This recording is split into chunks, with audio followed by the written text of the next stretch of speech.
to a mothership? How do they communicate with... Can you tell me what they look like? Can you tell me how many of them there were? Were you given food? Injection? It's important the entire world learns of your experience. That's enough!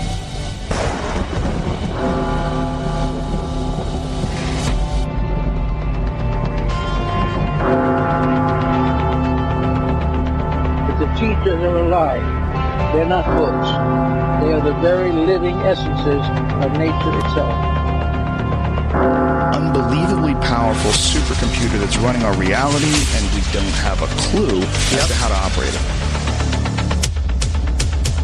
Say in your mind, say to yourself, I am more than my physical body. Because I am more than physical matter, I can perceive that which is greater than the physical world.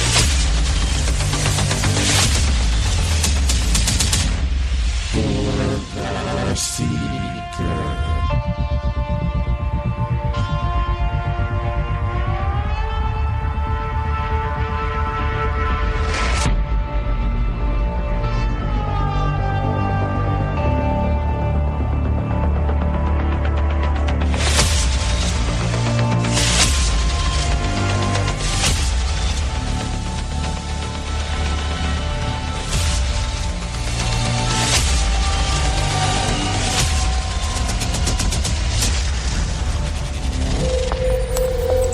Houston, 20 seconds to LOS TDRS. Nice to be in orbit. Broadcasting from the Forest Tower studio in the Mossy Creek bottoms of Cane Creek, Arkansas. I'm Joe Roop, and this is Lighting the Void. Your voice for verity for those in search of clarity in this crazy realm of polarity. Good evening, how you doing? Thanks for joining us wherever you are in the digital realm, be it in your office, on your headphones, or in your car. It's Wednesday, December the 27th, and the night is freezing cold. It's going to get down to 17 degrees here in the natural state as the moon is done with its first quarter, waxing on into the midnight. Fire up your chakras, sync both hemispheres of your brain together, and shoot your magical beam of light through your third eye tonight with us as we peer into the void between spirituality and science on this wonderful night. Thanks for joining us.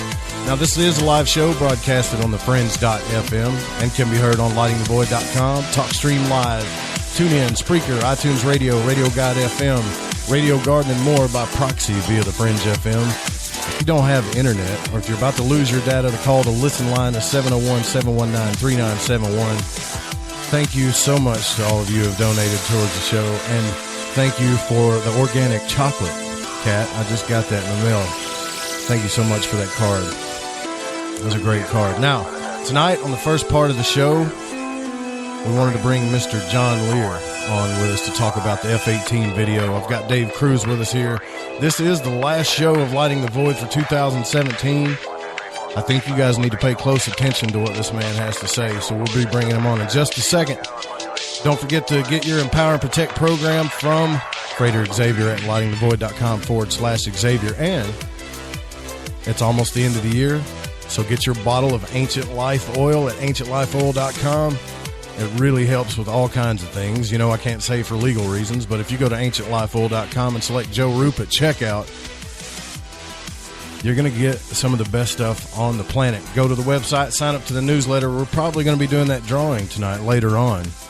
So you still got a chance if you sign up for the newsletter. Go to lightingthevoid.com, the top right, make sure you put your first name in there so I can tell you who won. Also, Saturday, on Spaced Out Saturday, we're going to have Jeff Harmon come on, and we're going to talk about the truth about astrology, the ancient science of it, bring a case for astrology, as well as, he might read some charts and stuff. You never know what's going to happen there.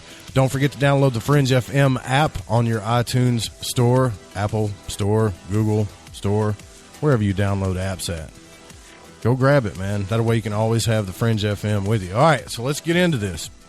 Now, just in case you guys don't know who John Lear is, I'm sure you all do, but if there happens to be a straggler who doesn't know, John Lear is a retired airline captain and former CIA pilot, as well as son of the famous inventor of the Lear Jet.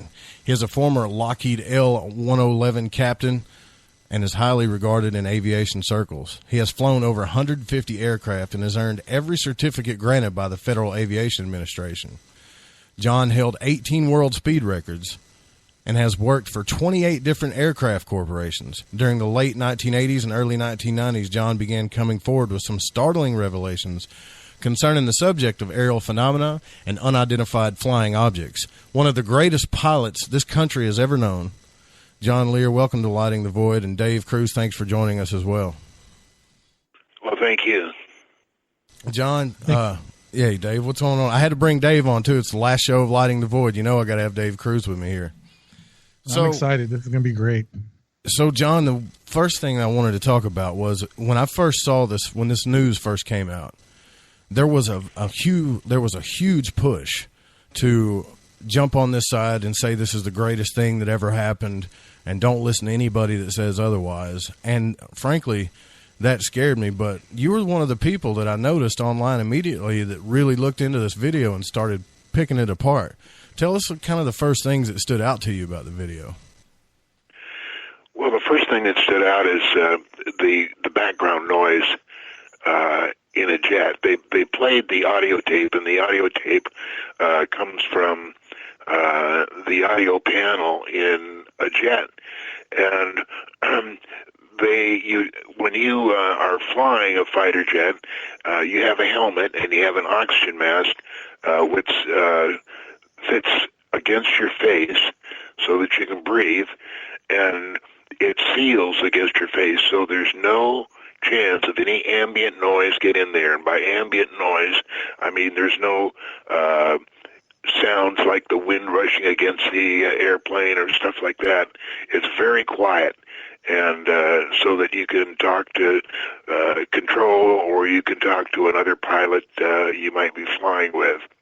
And so it sounded like somebody had faked the ambient noise. They probably thought that when they made this tape that would give it authenticity, but it didn't give it any authenticity because there is no ambient noise in a jet. So then the next thing is immediately the pilots started using words like bro and dude. Well, that's not fighter pilot jargon. Fighter pilots talk in real short clip tones, and they don't use any words like that. So those two things were immediate. And then right after that, one of the pilots says, the wind is 120 knots out of the west. That is not how you say the wind. First of all, these guys were flying formation, and they were allegedly trying to photograph a flying saucer, or not a flying saucer, but something from outer space. And you talk in short tones, and so what I immediately recognized that whoever made this script, or whoever made this videotape, didn't know too much about the subject, and they were the pilots say the wind was 120 knots out of the west. Well, first of all, would have no reason for these two pilots to talk about the wind.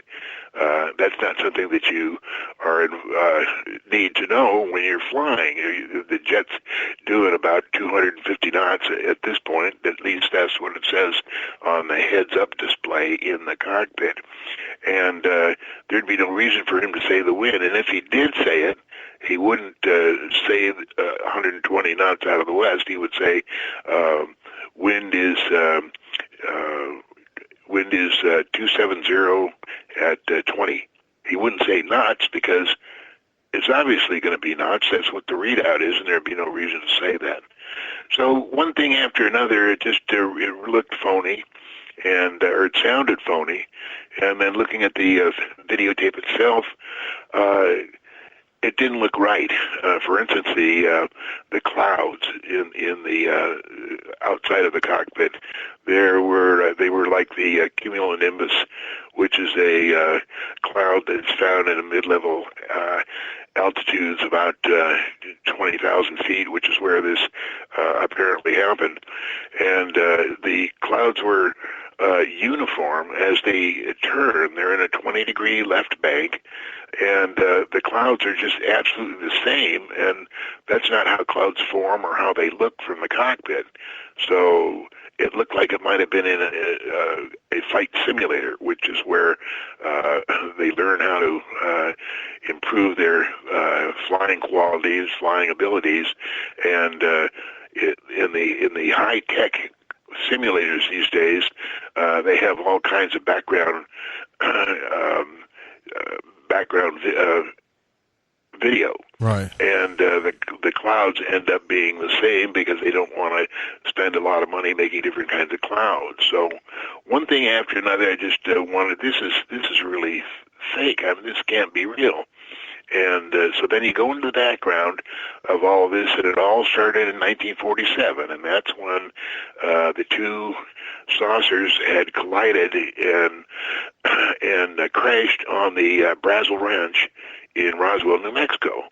And when the military first went to inspect it, the head military guy at Roswell Air Force Base, named Jesse Marcel, picked up some of this stuff and was taking it back to town on July 4th, 1947, and he stopped by his house to show his wife and his son, Jesse Marcel Jr., some of this debris, because he knew that it was very, very, it was not from Earth, and he wanted to show it to him because he knew it was going to be covered up, which it was.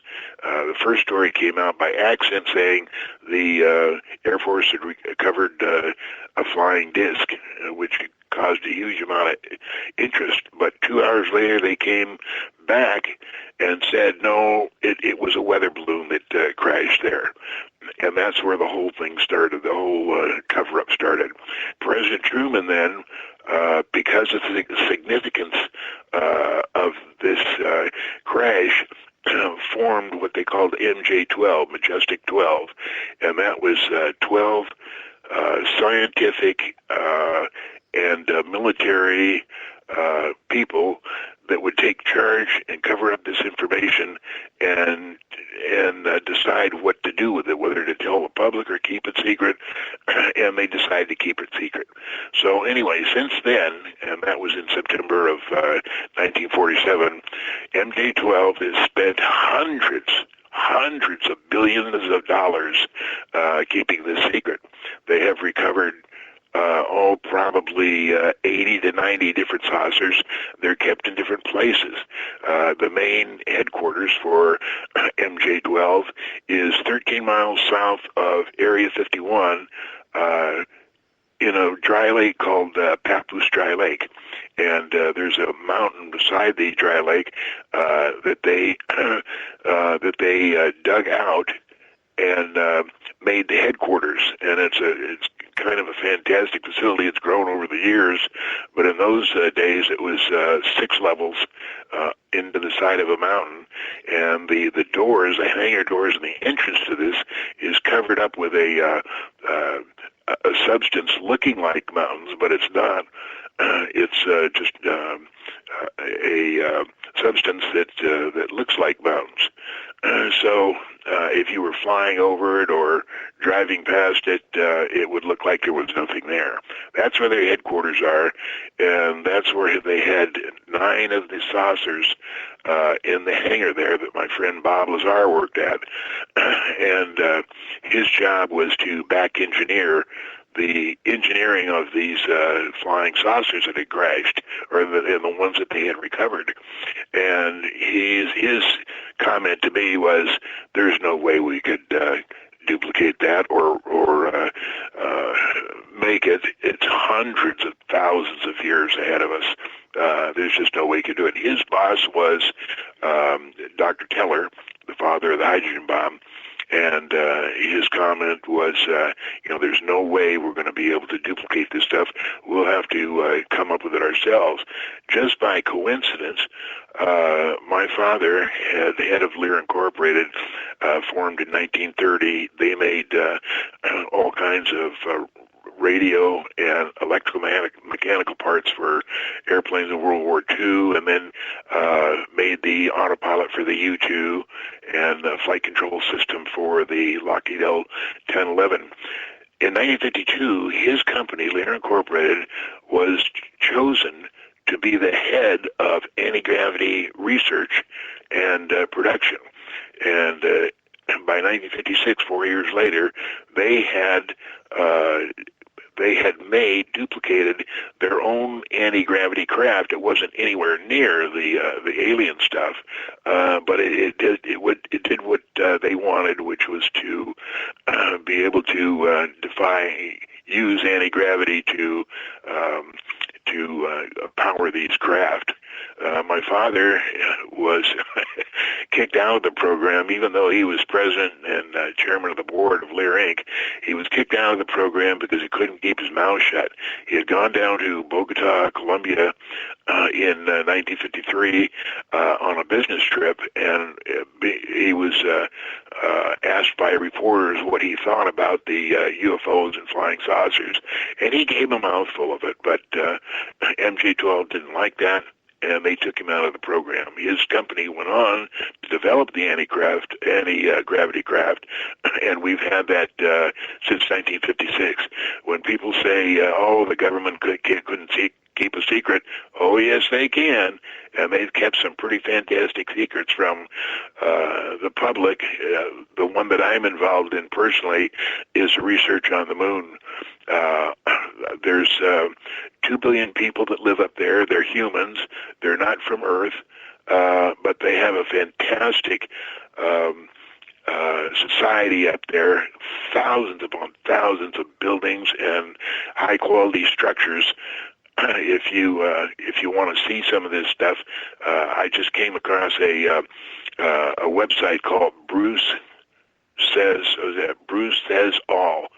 And Bruce Swartz has a very large telescope, and he has recorded some of the stuff on the moon. Anyway, that's how the whole thing started. MJ-12 has kept this a secret for 70 years now, and for everybody, the public, all the people that know about this want what they call disclosure. They want the government to come out and say, well, here's what's happened. These two saucers crashed in 1947. Here's where they're from. This is what they're doing.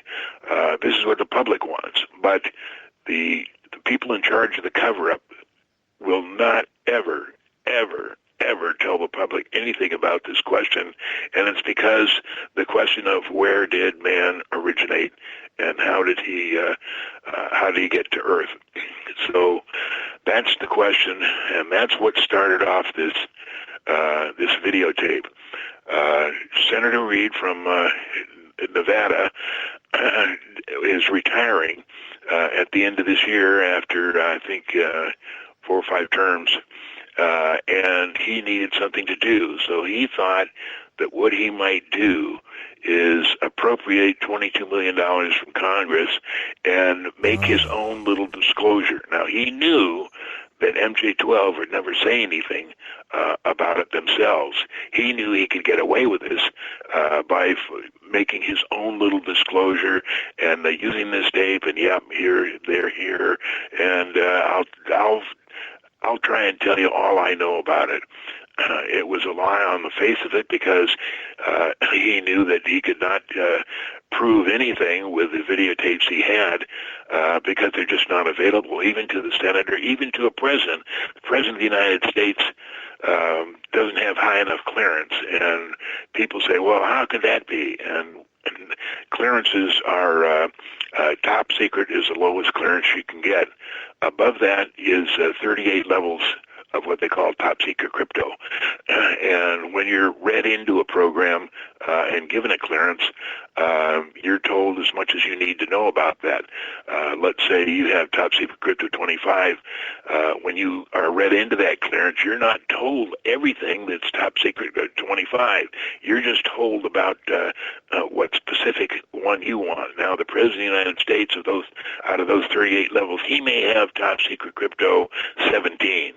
But it's not a very high clearance, and the reason that they don't tell the president that, he's only there for 4 years, maybe 8 years, and he doesn't need to know. They don't want anybody that's elected or appointed. They want their own people only to know about what's going on. In 1989, when my friend Bob Lazar worked up at S4, which was the headquarters for MJ-12, he was told that there were only 22 people in the world that knew the truth about UFOs and what was going on, and they kept it to that number specifically so that no information would leak out. But in the past 70 years, they've recovered hundreds of saucers. Some of them are S4. Some of them were buried right on the spot. In other words, there's a place called Garrison, Utah, where a saucer about 300 feet in diameter had crashed in the desert there, and it was so big they couldn't move it anywhere, so they buried it. And they got a whole bunch of Army personnel out there, and they started digging the dirt from under this 200-foot, 300-foot saucer and lowered it about 50 feet into the desert and then covered it up with dirt. You can even see it, the remainders of where they dug on the website. Go to Garrison, Utah, and you'll see a big, faintly visible triangle-shaped mark on the desert where they buried this thing. There's about 2 or 3 houses that they built there that they made look like old shacks, but they're not. They're very modern. Nobody mans that place. They only go there if somebody needs to know some of the information. They have in these houses. They have one stairway that goes down 50 feet in that tunnel about 200 feet long, and that leads to the saucer that they buried. And if anybody needs to go there, once they get the clearance, they go in there, they go into this building, they sign in this log, and then they can go to the saucer and do whatever they need to do.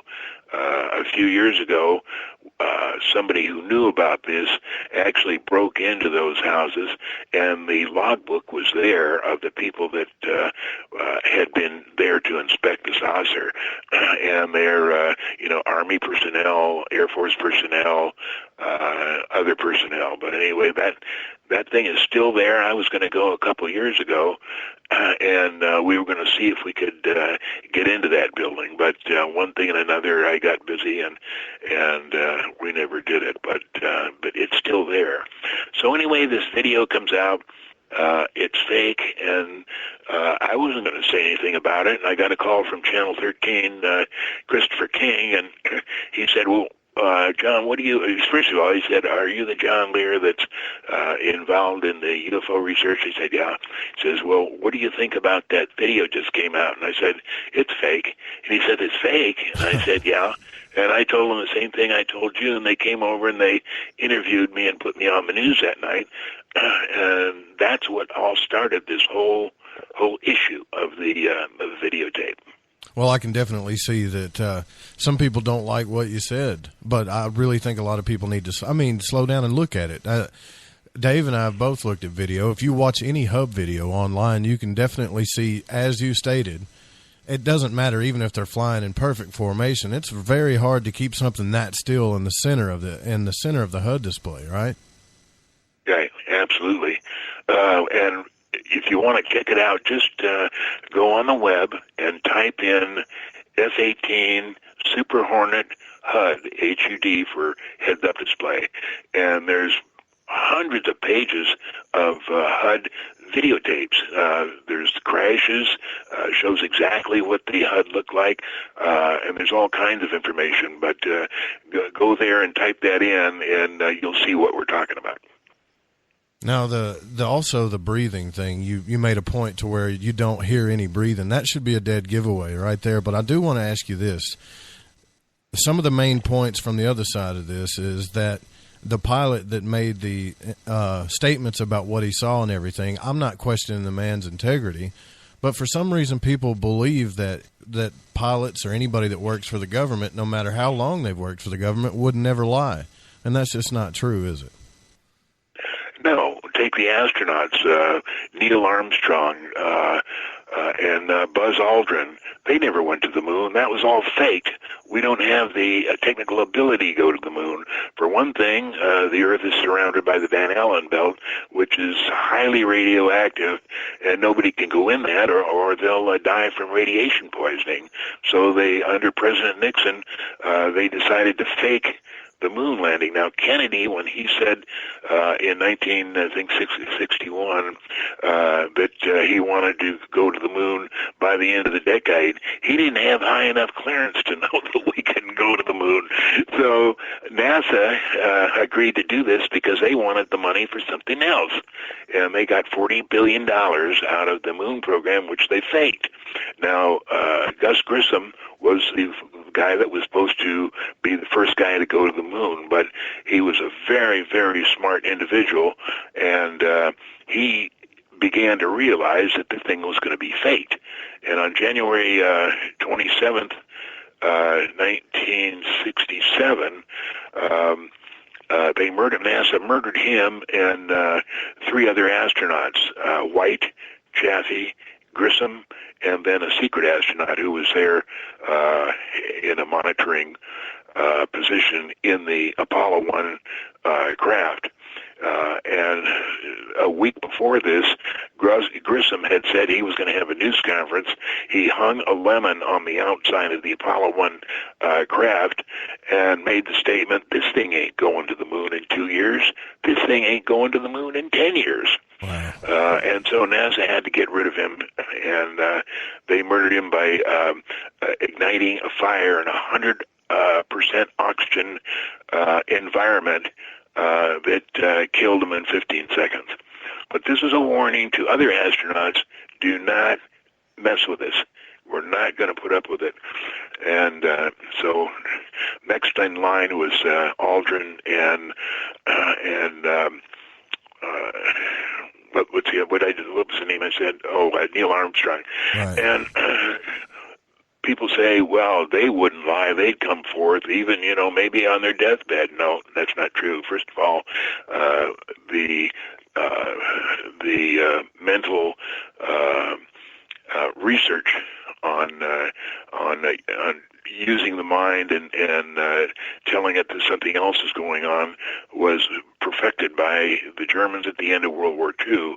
We allowed 4,000 Nazi soldiers into the United States under Project Paperclip. And what happened is during the last few months of the war, Germany knew they were going to lose. They knew that we were attempting to build an atomic bomb just like Germany was. The problem was the atomic bomb research in Los Alamos, New Mexico, could build everything around the bomb except they couldn't make the plutonium that they need to power the bomb. Germany was able to perfect the plutonium, but nothing else, not the triggering device and all the rest of stuff that goes into atomic bombs. So they came to the United States secretly and said, look, we know that you can't make the plutonium. We have it, and we'll give it to you if at the end of the war you let in 4,000 of our Nazi soldiers. And so we agreed to do that. We got the plutonium, we bombed Japan, and then they're under Project Paperclip that was managed by 3 people, John Foster Dulles, who was head of the State Department, Secretary of State, Allen Dulles, who was his brother, was the head of the CIA, and their sister, Eleanor Dulles, was head of the Berlin desk for the U.S. in Berlin. And for those three people, we let the 4,000 Nazis in the end of the war, 1945, 46, 47 is when they started coming in. And they took over some of the major companies in the United States. They took over Bell Helicopter. They took over NACA, which they renamed NASA, National Aeronautics and Space Administration, and they've been running things ever since. So that is where that started. So when people say, they would come forward and tell the truth, no, they wouldn't. People have a vested interest in preserving their income. And if a guy works for the military and gets involved in something like this, he's not going to say what he wants to say. He's going to say what his superiors tell him to say. So I'm not saying that this pilot is lying. I'm just saying if he wants to protect his job, he's going to tell exactly what they tell him to tell. Yeah, that's spot on, too. Man, I remember listening to you, John, back when I first started listening to Art Bell. I got to be honest with you. I have listened to a lot of your interviews on YouTube. I'm building my studio, I told you earlier before the show, trying to make my layer into yours. Man, you're like one of my heroes. And I've always wanted to ask you one of these, just a couple of questions, if you'll bear with me. Number one, and I know you may not have any proof, but what do you think happened to Kennedy? What really happened to him? Why did they take him out? They took him out. The person that did it, or the people that did it, was Mossad, which was the Israeli intelligence. And Kennedy had been trying to get Israel to allow international inspection of their atomic bomb facility. And they didn't want to do that, and they did everything possible to keep the international inspection team going in there. They didn't want anybody to know that they had atomic bombs in Israel. So in 1963, David Ben-Gurion, who was the prime minister of Israel, gave the order to Mossad to kill Kennedy because that was the only way they were going to get him to stop. Kennedy was killed by 3 Corsican sharpshooters, which had been using rifles all their life. They knew everything there was to do about it, and I think they were probably eventually killed. But when people say, "Well, the CIA did it," no, the CIA didn't do it. But a guy that worked in the CIA helped grease the skids in Dallas. His name was James Jesus Angleton. Angleton was head of the CIA office in Rome at the time Israel was formed in 1947. And they sent him and MI6, which is the British equivalent of the CIA, to Israel to help them form Israel's secret intelligence, which was named Mossad.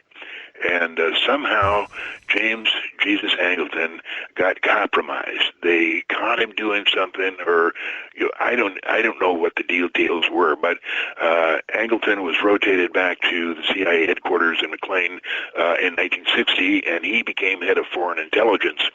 And his job, which he would tell everybody, was to find the Russian mole.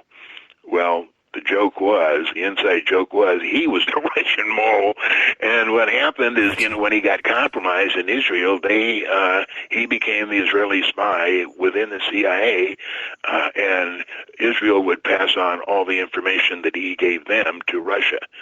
So in 1966, there was a Russian KGB officer that defected to the United States, and he knew the truth about Angleton. Angleton kept this defector for 4 years, torturing him, trying to tell him, he told everybody, this guy's a mole, he's a double agent, he's only trying to get in here in the U.S. to find out. What he was trying to keep Yurchenko from doing was telling everybody that Angleton himself was the mole. eventually, Yurchenko went back to Russia because he had seen how much the CIA is riddled with the double agents, and knew that he was not going to get a fair deal. So he had the choice between the devil and Deep Blue Sea, and he decided to go back and take his chances with Russia. So that's who assassinated President Kennedy. That was the reason he was assassinated, and the truth will never come out. There was a book written, I can't remember the name of it, or the author. My mind is slowly slipping away, but he told the whole story. It's a very thick book. It's still available. If I could remember the name, you can probably find it on the web. But he told the whole story, and what he did was he took every one of the 32 possible suspects for killing Kennedy and goes through each one in detail and tells what they were doing and why they couldn't have been a part of it. I know Dave is chomping at the bit to ask you a question. I got one more for you, and it's back to this F-18 video. Okay. Trump released a program that Herbert Walker Bush that got, I guess, disbanded or whatever, and they just announced it again for space exploration. I think it's called the National Space Council or something like that. Then this video comes out, and then Tom DeLonge is saying, they're trying to take credit for it to the Stars Academy. All of this stuff is happening at once. Like I said, a lot of us are being pressured to pick a side. There's even hosts that are kind of like, don't listen to this guy or don't listen to that guy, et cetera, et cetera. Is all this stuff related? I mean, what, in your opinion, what is the role of the To the Stars Academy and the Tom DeLonge thing? Well, Tom DeLonge is, to put it mildly, delusional. Nobody is going to go into space. Nobody is going to go to Mars. Nobody is going to go to the moon unless it's accompanied by E.T.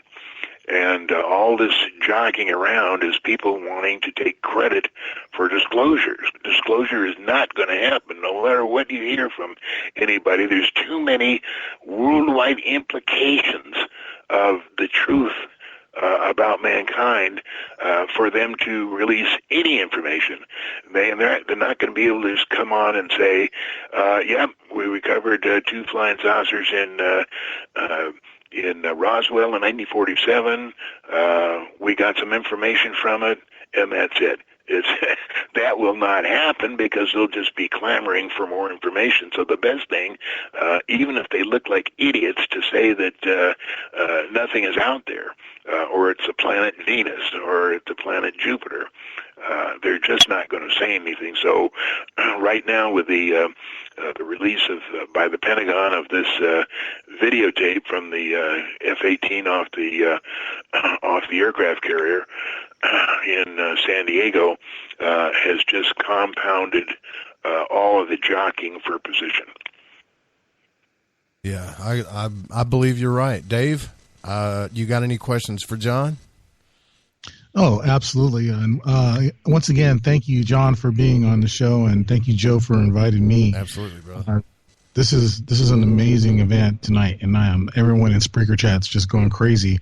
And one of the things I wanted to ask is actually for Catalina, because her question came in a lot earlier in the show, and she asked, "Has John ever been in one of the saucers that we were talking about earlier?" No. How do I answer that question? Everybody has been in those saucers, man. Mankind.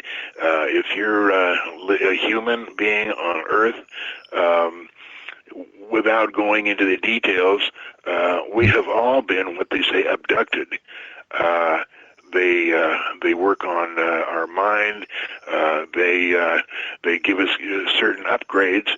So everybody has been in a saucer, because when they pick you up at night, usually at 3 or 4 in the morning, when you're asleep, they take you to the moon. There's gigantic laboratories underneath the surface of the moon, and they make a possible or some of the upgrades. My all my family has conscious, or two members of my family have conscious remembering of being in that laboratory of the moon. Both of them are, one is grandson and one is a granddaughter. And so when you say, have you been in a saucer? Yes, but I don't remember it. They wipe out your memory for anything like that. Is that where the screen memories come in and all that kind of stuff? Yeah, they put screen memories in there. Some of the memories, or actually most of them, are violent kind of torture stuff. And the reason they do that is they don't want you to remember the truth. They put it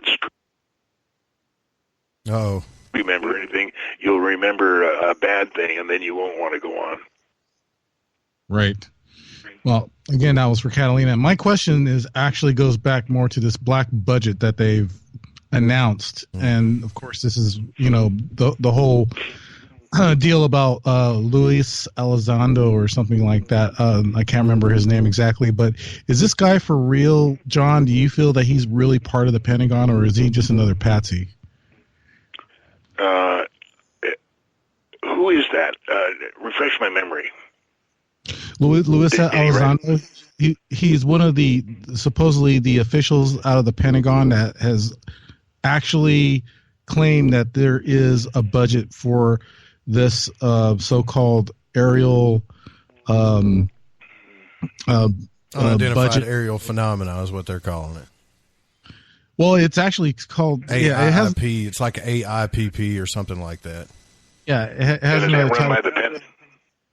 That's run by the Pentagon. That's what he's saying. Yeah, I believe if that's the $22 million, that's the one they appropriated to fake a disclosure. But there's not going to be any disclosure. There's just going to be people like Senator Reid who say that they're going to make a disclosure. Senator Reid knows full well he's been involved in the Bob Lazar and John Lear and Gene Huff issue since 1988 is when it first came out, and he knows everything about it. He knows that MJ-12 will never say anything, so he can get away with faking a disclosure, and all he wants is a salary and to be known as Mr. Disclosure, Mr. UFO Truth, and it's not going to happen. It's all a fake.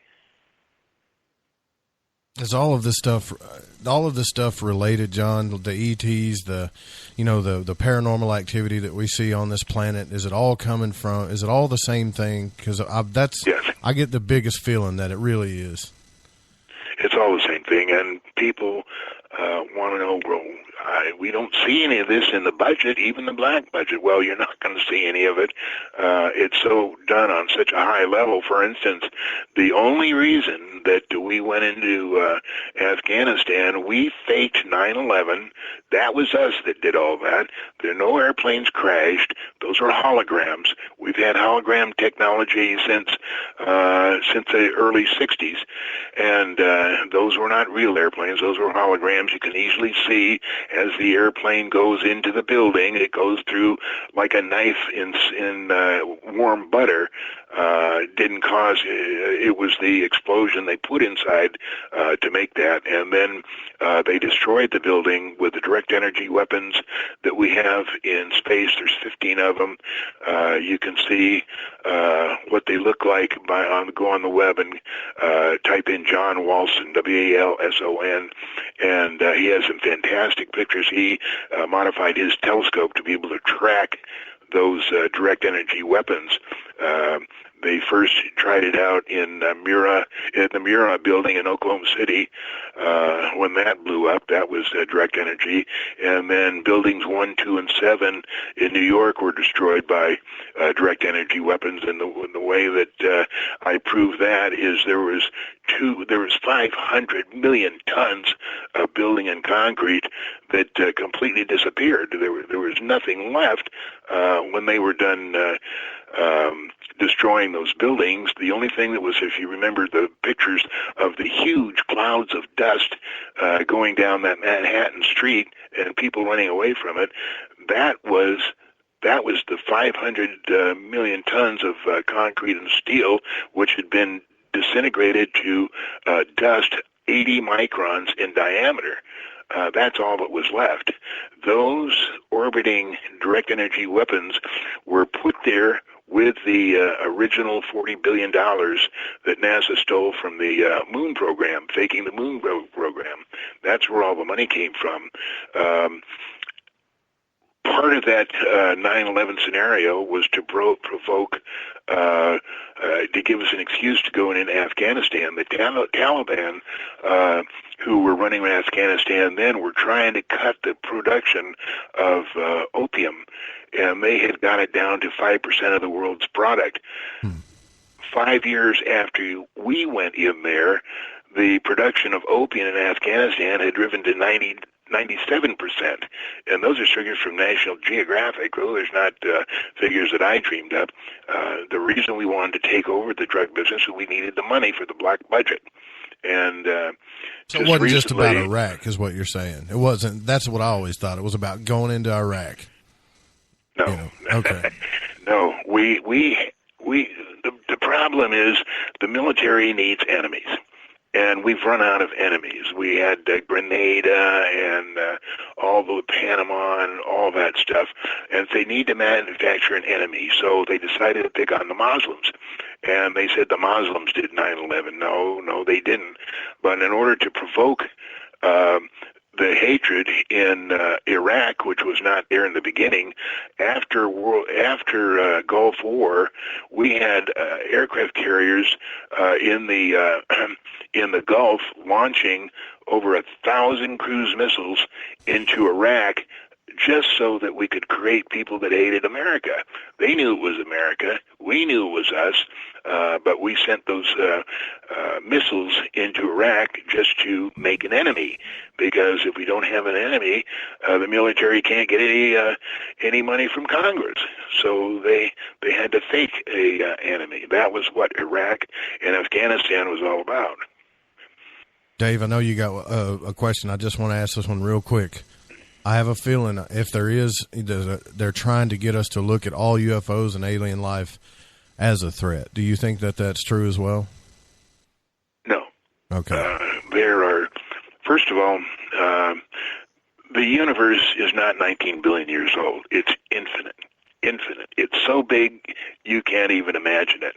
There are so many different civilizations, aliens, and out in space. There's just no way to tell anybody how much is out there. So they just don't bother to even try. What was the question? Well, I was just trying to figure out if they're trying to make us feel that aliens or UFOs are a threat, because they actually call them threats, and I'm like, how do you know they're a threat? But I've always thought that's the agenda, you know. That's the agenda. Absolutely, the agenda is to make them make us feel like they're a threat, and they need more money to make weapons to counter the aliens. There's no possible way that we would counter aliens. They're hundreds of thousands of years ahead of us in all kinds of technology. But they need the money anyway for their new supposed weapons. And I was telling you about the direct energy weapons that are orbiting in space. They're the ones that started the Northern California fires. They're the ones that started the Southern California fires. The Northern California fires were all about Agenda 21. If you want to know what that, just type it in on the web. It's a certain area of Northern California that they need, and the only way to do it was destroy all those homes so that they could then classify it as a fire-prone area and prevent any homes from being built, and then use it for what they want. Dave? That's exactly where I was going, Joe. I figured you was going to ask about that.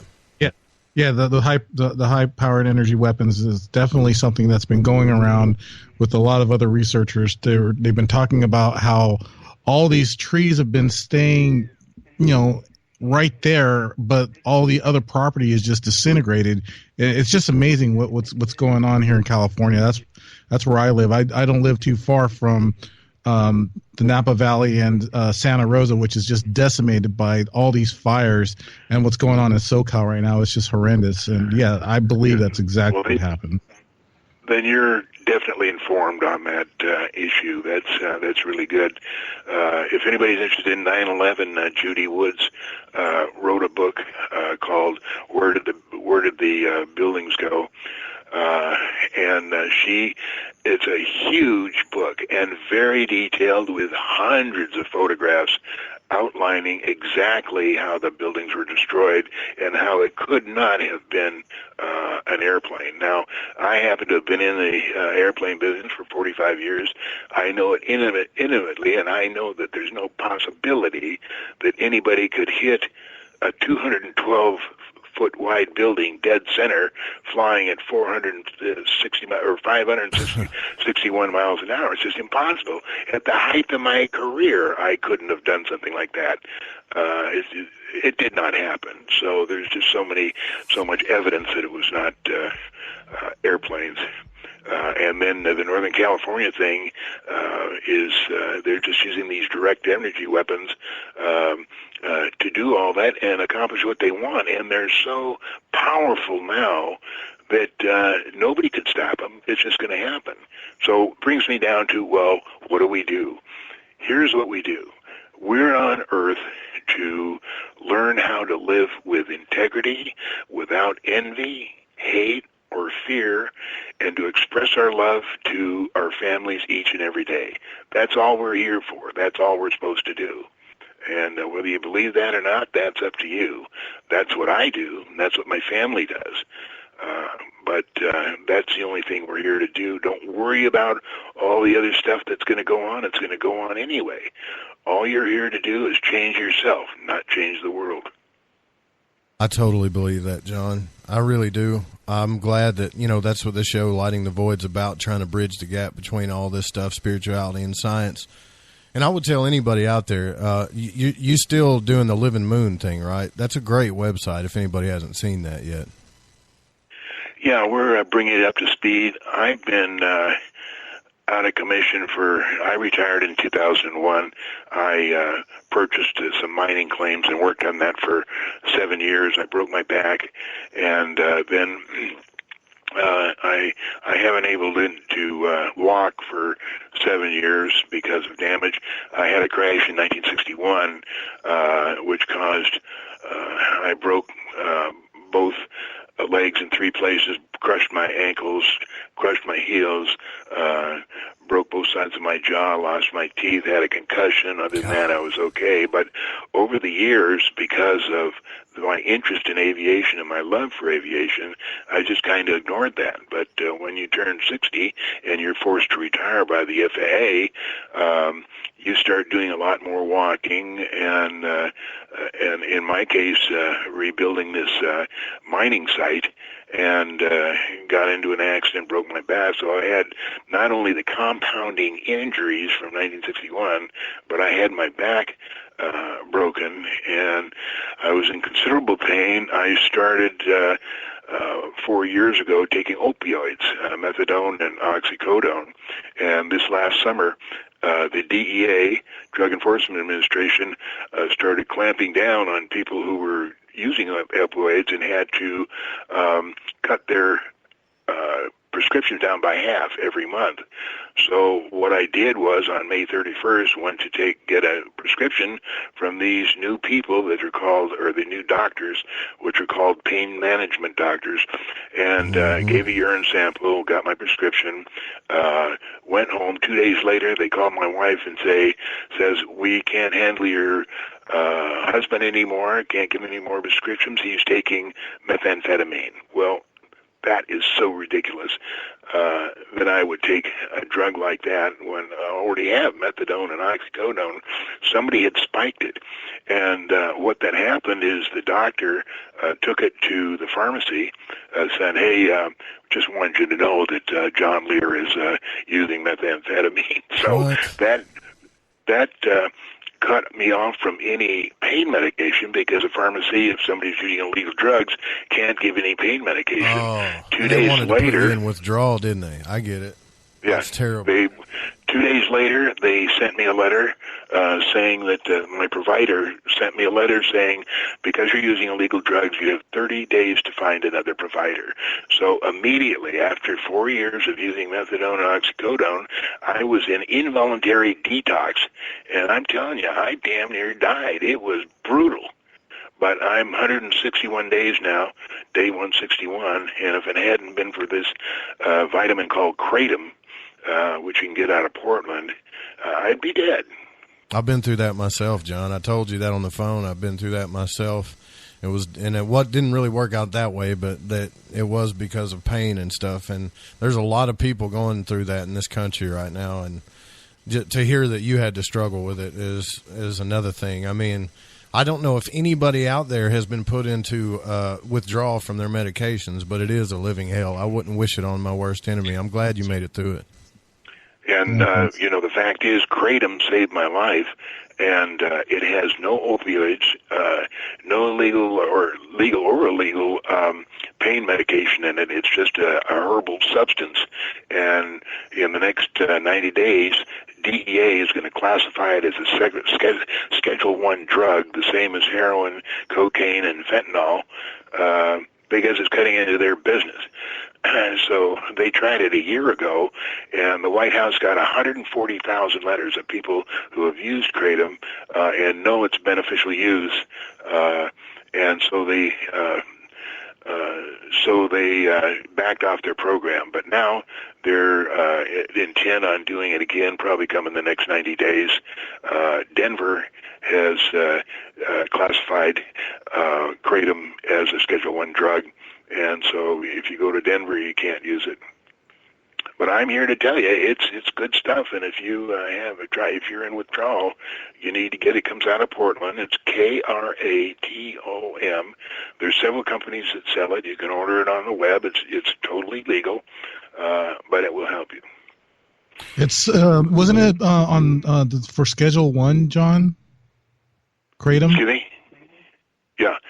They want to classify it as Schedule 1, even though it has no opioids or any kind of other stuff in it. It's just a herbal substance. Right. Well, John, I appreciate you coming on and telling us this. I know I'd only told you I'd hold you for an hour here, I'm sure. But I had to beat on your door a little bit once I saw this. I didn't know who else to talk to about it. It does feel like that there's some pressure going on. And another thing I want to mention, too, is there are people that are invested into the Stars Academy, too. So I would say those people that are shouting to the rooftops about Tom DeLonge and stuff, ask them how many shares they bought in this thing. You know, just ask them that. It'd be a good question. Good one. But I appreciate your time. And where can anybody find your stuff on the web, too, if you want to give that out for the listeners? It's called thelivingmoon.com. It's all one word, TheLivingMoon, thelivingmoon.com. We have a lot of stuff on there. Also, I'm on Facebook, John Lear. You can go to my page.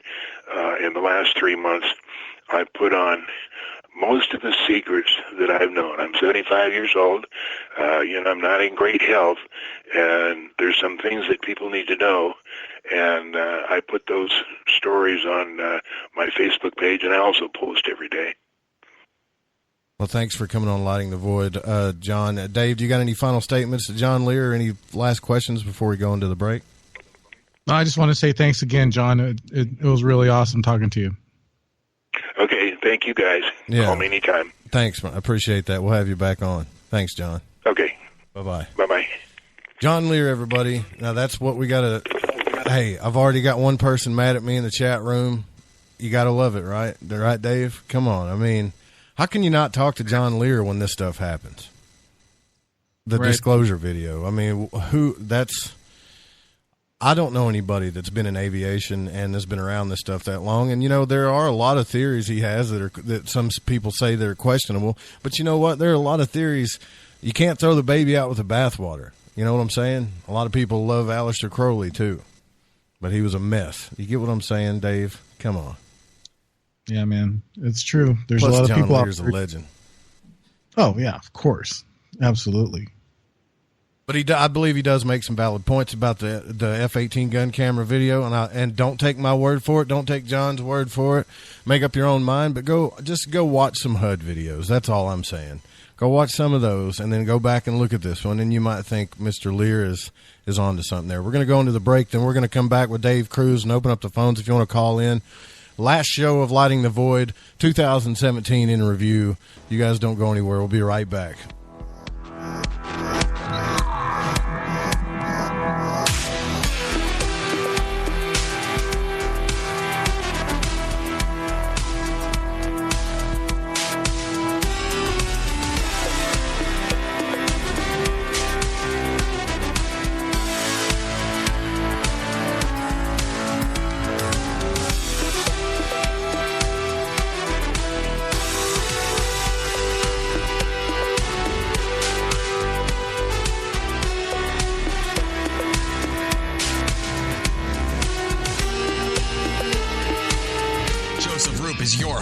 Pull back the blinds and uncover the truth. This is Lighting the Void Radio. KTLK Digital Broadcasting. We rock the paranormal talk. Lighting the Void is proud to announce Mind and Magic's Protection and Defense Course for protection from magical and psychic attacks. This is not a joke. Magic practitioners are on the rise, and with that comes attacks from baneful or black magicians that try to harm or hurt others for their own selfish reasons. If you are not a believer in psychic attacks, then this isn't for you. If you are, and you want the power to defend yourself and your family and home, then I highly suggest you grab Freighter Xavier's Protection and Defense Course. In this course, you will learn how to tell if you are under attack from a natural source or if an individual is attacking you. The 4 forms of curses and attacks. How to remove self-imposed curses. The correct way to cleanse your home from negativity or malevolent entities. How to make your own holy water. What you should always keep near or under your bed. Herbs that banish negativity and promote purity. The most powerful banishing rituals on the planet. And for those that seem to want to harm you the most, how to put your enemies in a hell pit of their own making. You can also learn protection against shadow people and other entities. Or are you just in a bad planetary alignment? Even how to get rid of an enemy using a tic-tac box. It does not matter what your faith or belief is, this will work. Click the banner on the website at lightingthevoid.com or go to lightingthevoid.com/Xavier. Hi, folks. CBD is the home run hitter for health right now. Why, you ask? Because of what it does for the body. Unfortunately, I can't tell you all about the benefit. You know, there's reasons. Do your due diligence and log on to ancientlifeoil.com. That's ancientlifeoil.com. Ancient Life Oil uses organic ingredients and is blended in coconut oil for some of the best benefits. Legal in 50 states and non-psychoactive. Log on to ancientlifeoil.com. That's ancientlifeoil.com. Select Joe Roop at checkout at Ancient Life Oil. Live from New York, it's Saturday night! Live Saturdays on the Fringe FM. The Secret Teachings with Ryan Gable at 1 Pacific, 4 Eastern. Dark Waters at 4 Pacific, 7 Eastern. Into the Paranormal with Jeremy Scott at 6 Pacific, 9 Eastern. Spaced Out Saturday with Joe Roop, 9 Pacific, midnight Eastern. And S4 with Eric Cooper, midnight Pacific, 3 a.m. Eastern. Live Saturdays on the Fringe FM. We rock the paranormal talk. Online at thefringe.fm. Hey, Fringe FM listeners. Did you know that when you're on the road with limited data or no Wi-Fi available, you can still listen to every minute of the Fringe FM by calling 701-719-3971. No smartphone app or internet needed.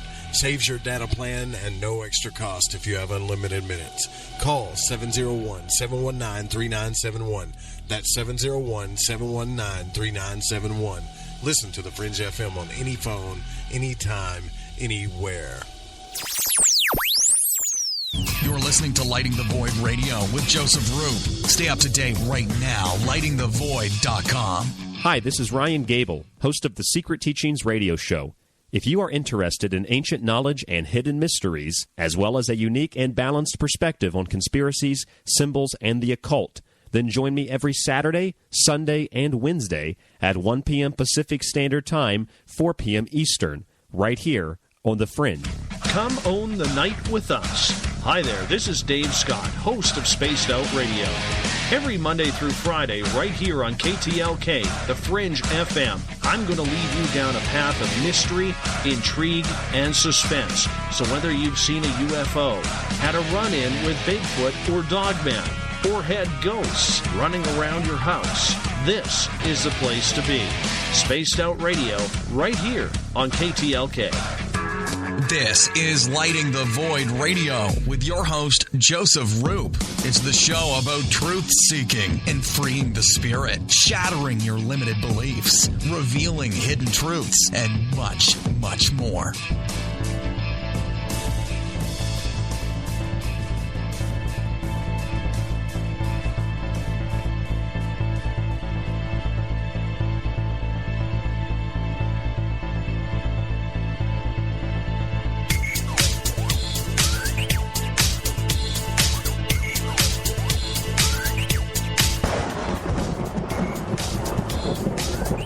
Welcome back to Lighting the Void, live on the Fringe FM, thefringe.fm. I'm your host, Joe Roop. I want to thank John Lear for coming on the show and giving us his analysis of the F-18 gun camera footage video and a little bit more information from John Lear. Dude's a legend. If you don't know who, like Ramon, if you don't know who John Lear is, I suggest, or anybody listening who doesn't know who John Lear is, get on YouTube and binge. Find a day when you really want to, get into this stuff really thick. There's like 12-hour binge John Lear stuff on YouTube. It's pretty cool. We're back here with Dave, Cruz, and Gigi, host of Shift Happen, has joined us as well. And this is the last show of Lighting the Void for the year, and I wanted to talk about a few things in review.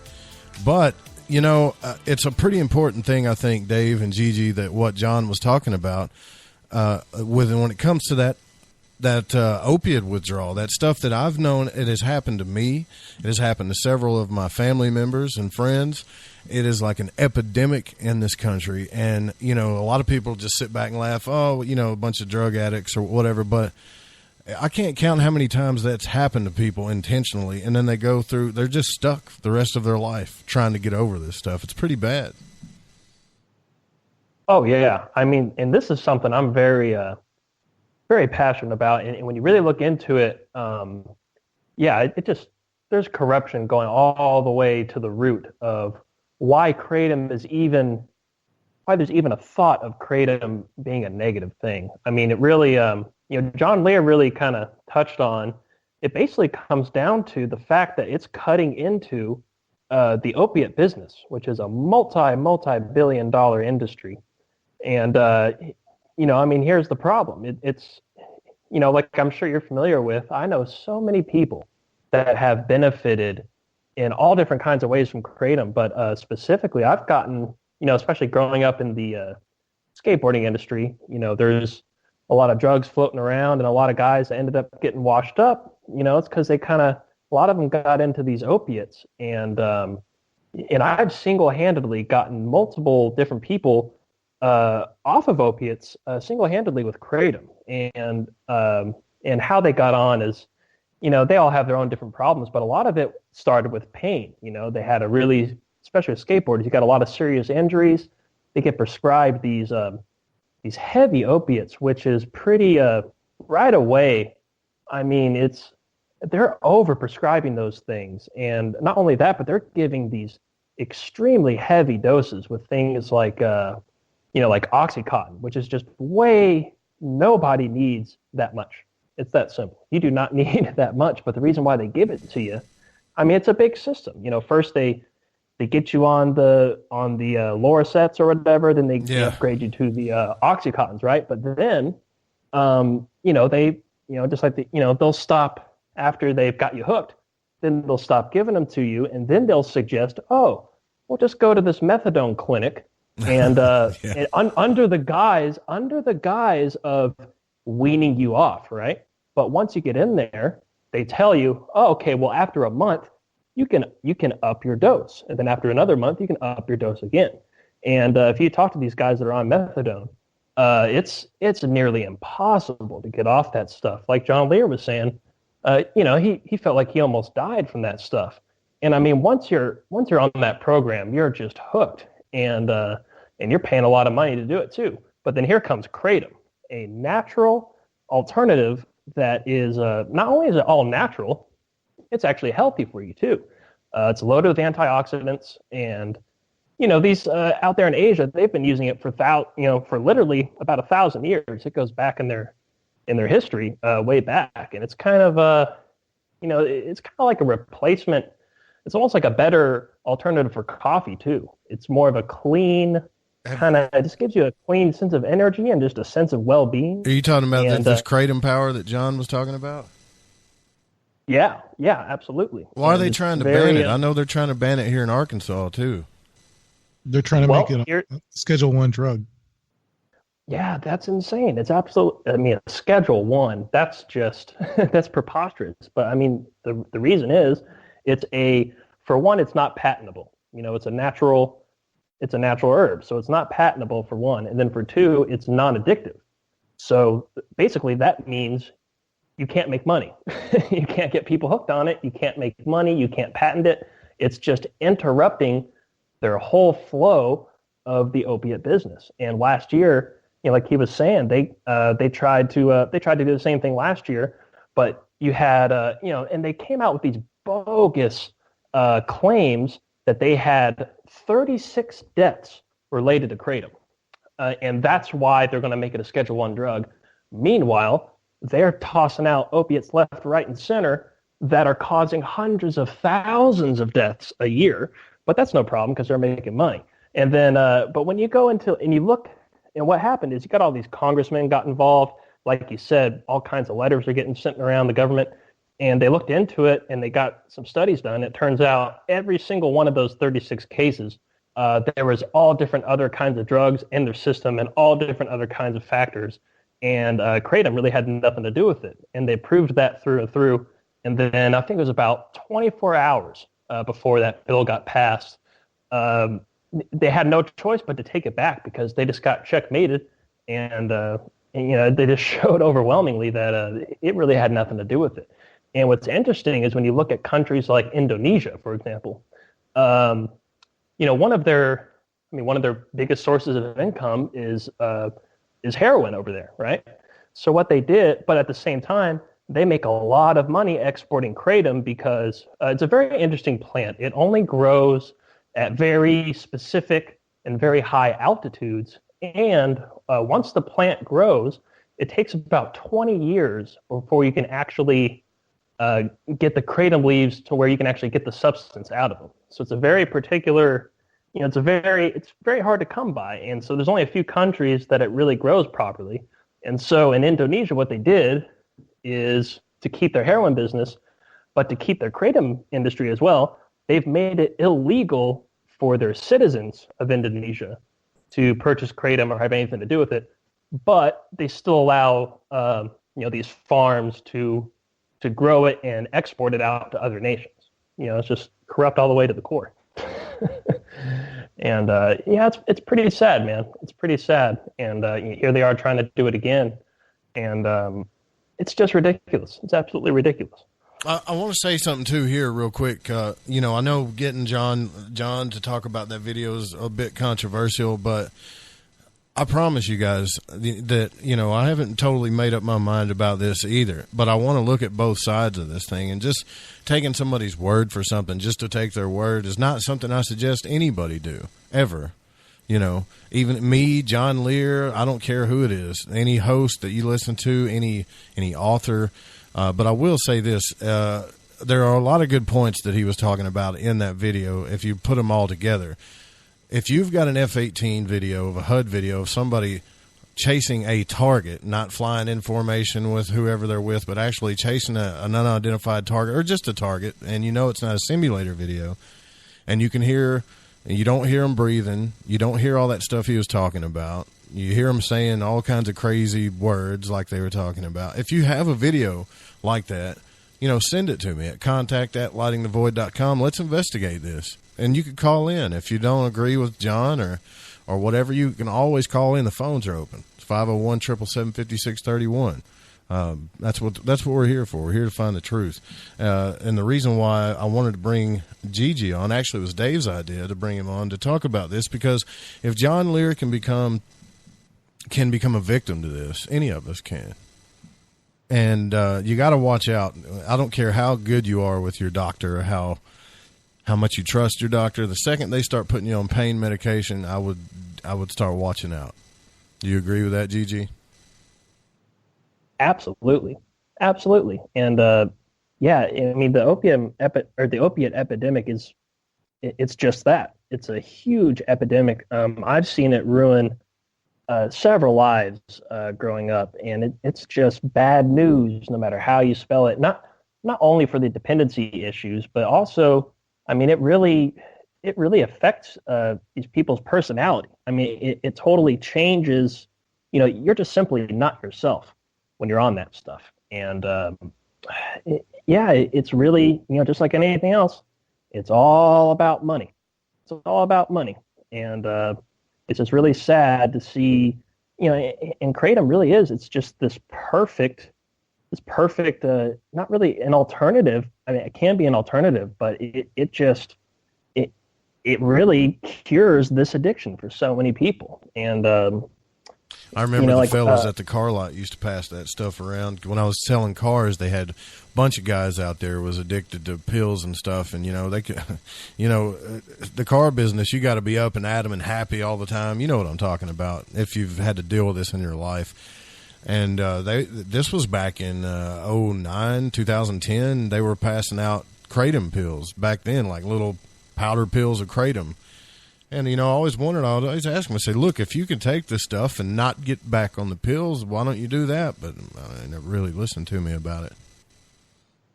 Yeah, and that's the thing is, and the way it really helps is, you know, like he was saying, when you have an involuntary detox, you know, it's a horrendous thing to see somebody go through. And the thing is, you know, your body is, when you're detoxing from that stuff, your body is literally, it's literally getting sick. And, people can die from that. And what kratom does is, since it's non-addictive, essentially, you know, there's a window where, you know, if you just stop taking opiates, yeah, you're going to feel terrible. You're going to feel like you're dying it can last for months. But if you have kratom, since it's non-addictive, essentially, you're allowing your body to detox without having to actually experience a detox. You know, you get the kratom in your system, and it kind of tricks your body. It indirectly plays off of the opiate receptors, but not directly. So it's kind of you get the positive effect of not feeling sick and kind of feeling like, you know, you don't need your opiate fix anymore. But at the same time, you're still allowing your body to detox. So after you've done the program, you know, you've had your kratom for a couple of months and you've allowed enough time to pass. Now your body doesn't need it anymore, and you've recovered, and you don't need the kratom anymore either, because it's non-addictive. And I've seen so many people just get right off it, no problem. And it's infinitely cheaper too. I mean, you're saving money as well as lives. Right. And I agree with you. Miracle plant. I do want to point something out, and this goes back to the chat room right now. There's people in there that are saying they don't see where kratom's going to be on Schedule 1, and they can't find any information. Well, if you check out usatoday.com, there's an article about a month ago that says the FDA chief warns about kratom to treat opiate addiction, and they will seek more regulatory power. Now, again, even Clyde Lewis talked about this Clyde had an episode about it? He had an episode all about kratom. He used kratom as well. Okay. He doesn't see where it could be addictive or anything like that. But, I mean, they do talk about how, you know, strong it is, but it's good for pain. It's not addictive. I've used it too, Dave, just that's what I'm saying. A long time ago. And that's what I'm saying. So what the FDA is planning, they're trying to make it seem like it's a horrible thing. And they're even saying that there's been 36 deaths with the use of kratom. You know, that may be so, but they're not saying exactly how those people died. I mean, they could have taken it and, you know, who knows? They could have gotten into an accident just by stepping off the freaking curb.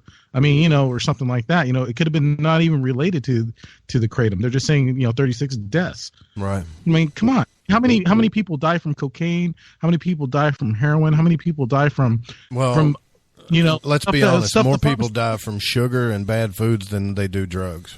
That's the truth. More people die from food, Joe. I mean, come on. And that's what I'm saying is you know, they're just trying to make it so horrible that they have to put it on Schedule 1. And it's like the CBD oils that, that we're talking about as well. They want to ban that too. And it's all because what Gigi was just talking about, what we've been talking about, is the pharmaceutical companies just want to make money, and they're using us to do it. Well, absolutely. I think you're right. But I would tell everybody, if you need that stuff, to stock up on it. I bet you John Lear probably bought. Do they have a limit that you can buy? Is it limited to where you can only get so much? No, you can get as much as you want, and if anybody does, if anybody's interested in looking to get some, a couple of tips of the trade. You can go to these head shops and the smoke shops, and you can find some, these like kind of corporate brands of it. But the problem with that is most of those brands, actually, for one, they're way overpriced, and then for two, you'll find that they're adding other ingredients in there, and sometimes they're adding other chemicals in there that can actually, I wouldn't be surprised if some of those chemicals are making it. Well, where do we go? Somewhat addictive. Do you know of a place where we can go to get the best stuff? That you could help. I don't even know if we could say that. Can we say that? Yeah, we could say that. Yeah, I'm pretty positive you can. And yeah, I'll tell you right here. There's a place in Austin, Texas called Garden of the Ancients. And if you go to their website, it's gardenoftheancients.com. They don't have it's not like an online order form. You have to actually call them on the phone. But you can place an order on the phone, and they'll mail it to you anywhere. And you can get as much as you want. In that place, it's absolutely 100% pure. They get it straight from Indonesia and other parts of Asia. They import it straight from there. They grind it down into a powder right there on the spot, and then they just sell it to you right there. Guys, do yourself a favor and do this, okay? I understand some of you might be on like Subutex or Suboxone or maybe even methadone. Believe me, I went through this myself. I get it. I know why you're doing it, but try this stuff, man. It's natural. It comes from the earth. I think that you can call her Mother Gaia or whatever you want to call it. I really believe that the earth has put everything here that we need to cure any of our elements or ailments. Absolutely.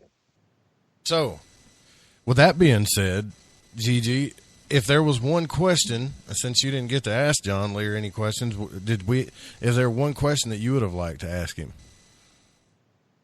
Oh man, the biggest there's one. about a million questions. The biggest one. Yeah, I don't know. I would really like for him to.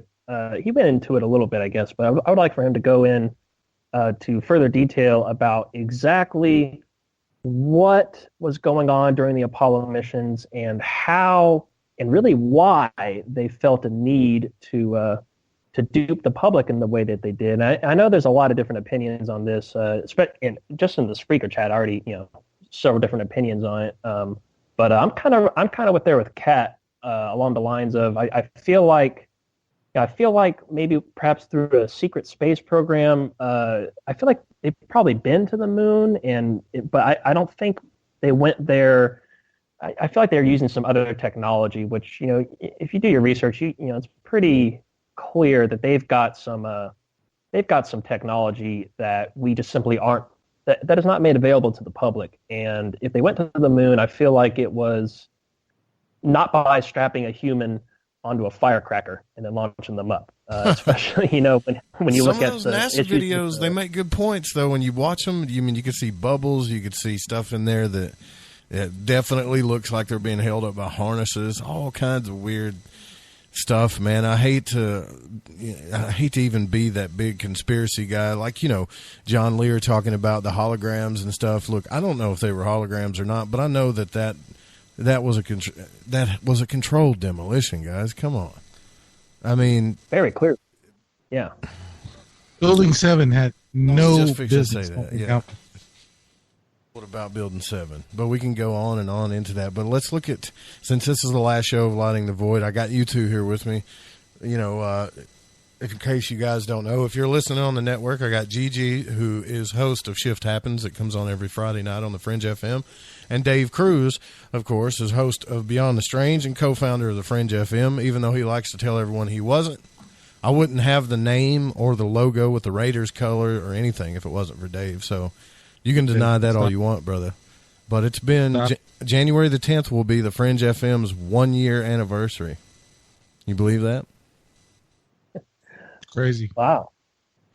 Yeah, that's awesome, man. And yeah, quite a year it's been. And in fact, it was about a year ago to the week that we recorded our first episode of Shift Happens. Right on. We didn't put it out till last January, but yeah, a year to the week. So, man, this year's really flown by, and the network's grown by leaps and bounds. And we've got so many good shows on here now, and I mean, the audiences are growing. I mean, the audience is pop. Just look at the speaker chat right now. Well, if you look at it, everybody's always saying podcasts are killing internet radio. Internet radio is old school. I think internet radio was around before podcasts even came about, back in the old Winamp days. You guys remember that Winamp? Did you ever use that? Yeah. Oh yeah, that's going back. Freaking awesome, right? I don't believe podcast is going to kill everything, but I did see something that discouraged me. And Chris is a friend of mine, so I don't want you to take this the wrong way. But the paranormal and the topics that we talk about, they are kind of coming back, but they're coming back slowly. And I'll say this, why? To get to 100,000 downloads on a podcast, it's a hard germination to get there. But a friend of mine got his there super quick. And he has a podcast called, and I can't even say the name of it, but it's called Death Metal, and the last word rhymes with sticks. Death Metal Sticks, let's just call it that. So use your imagination about that last word. He's put out like 9, 10 maybe episodes. He's got videos of self-mutilation and all kinds of weird and crazy stuff. And this cat got to 100,000 downloads very fast. And it does make me wonder about what we're focusing on. Even if this video, this F-18 gun camera footage video, was supposed to be the biggest thing that happened in disclosure, they talked about it on the mainstream media for one day, laughed about it, and moved on to the buzzworthy stuff. Doesn't that bother you guys a little bit? It bothers me a little bit.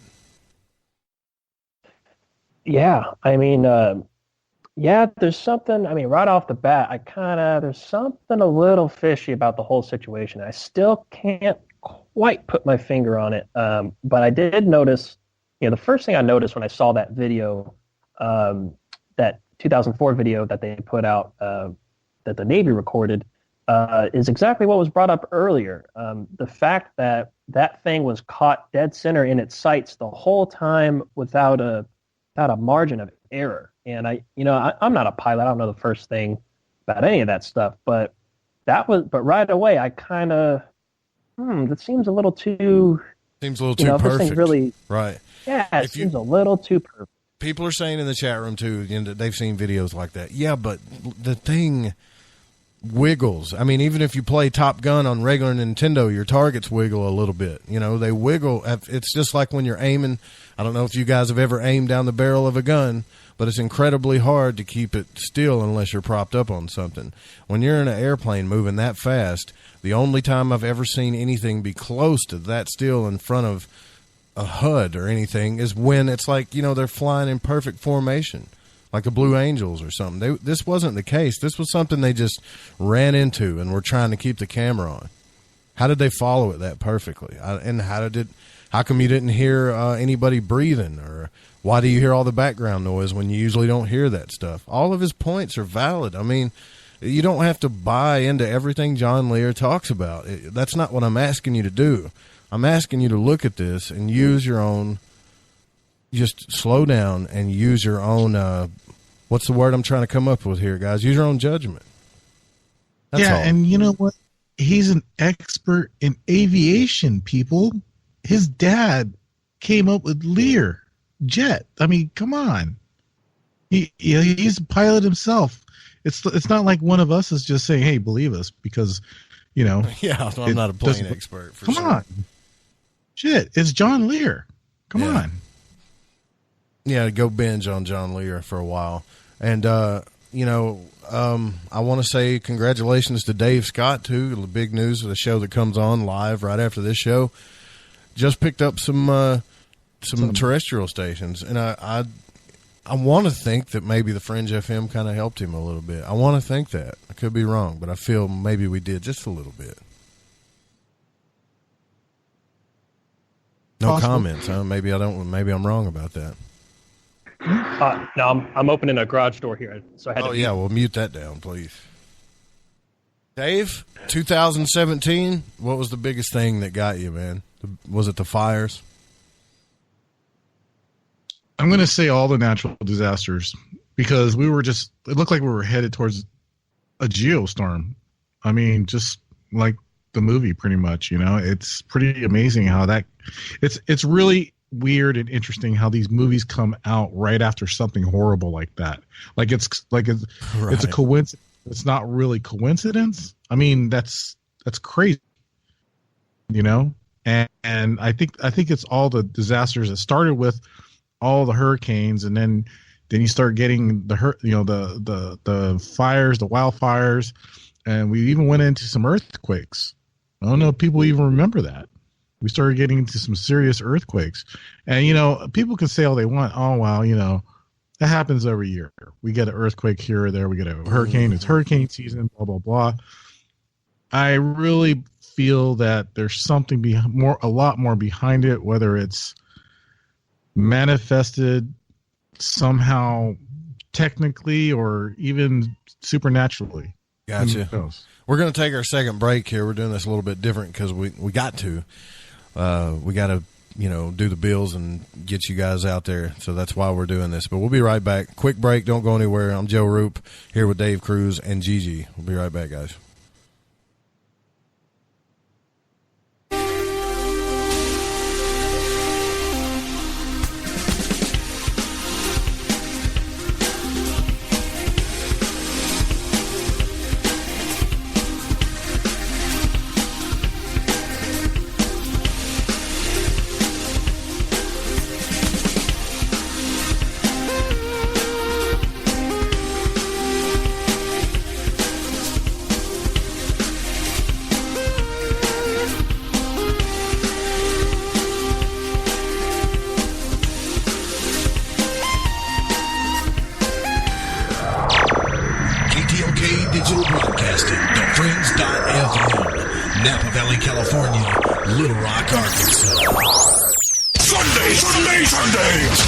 Sunday on the Fringe FM, The Secret Teachings with Ryan Gable at 1 Pacific, 4 Eastern. Data Bites with Space Boy and Sir Lana at 4 p.m. Pacific, 7 Eastern. Beyond the Strange with Dave Cruz, 5 p.m. Pacific, 8 Eastern. The Paranormal Code with Rich Giordano, 7 p.m. Pacific, 10 Eastern. And Cosmic Passport with Elizabeth England, live at 9 p.m. Pacific, midnight Eastern. Sundays on the Fringe FM. We rock the paranormal talk.